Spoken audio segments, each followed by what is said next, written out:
பாருங்க இதான் butter fruit. பாருங்க இது லைட்டா அழுகி போயிருக்கு. இது பட்டர் ஃப்ரூட்டோட சீட். அதே மாதிரி இந்த பட்டர் ஃப்ரூட்ல இருந்து நாங்க இந்த சீடை எடுத்துப்போம். இப்போ புரிஞ்சுதா? அதனால பட்டர் ஃப்ரூட்ல இருக்கிற அந்த ஃப்ரூட்ஸ் எல்லாம் எடுத்து இதுல போட்டுக்கணும். அது கூட கொஞ்சம் சுகர் சேர்த்துக்கணும்.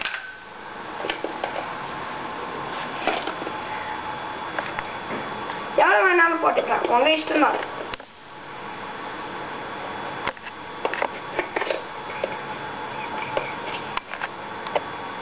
ஓகே 3 spoons ஆஃப் சுகர் போட்டுக்கணும். அதை விட்டுட்டு போட்டோடனே நல்லா கலக்கிக்கணும்.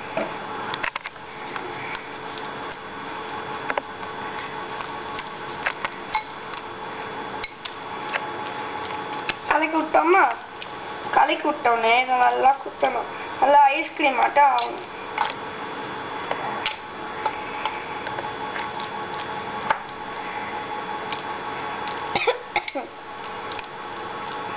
பாருங்க ஆயிடுச்சாப்ப இத இப்ப இதுல போடணும்.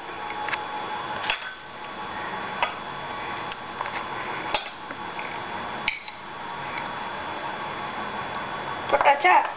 இப்ப நல்லா கிண்டி விட்டுட்டு இப்படி முடியா சில நேரம் எடுக்கும்.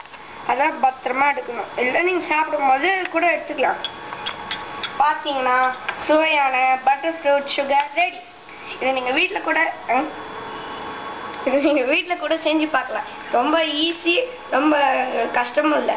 இது உங்க பசங்களை கூட செய்ய சொல்லலாம். Thank you. Have a nice day. Wait பண்ணுங்க. மம்மி வாங்கோ, வந்து டேஸ்ட் பாருங்க. பாத்தீங்களா எங்க மம்மி நீங்க செஞ்ச பட்டர் ஃப்ரூட்டா? ஆமா, பத்திரமா சாப்பிடுங்க. ஏதாச்சும் இருக்கு. Wow, super, fantastic. போயிட்டாங்க. புரிஞ்சுதா?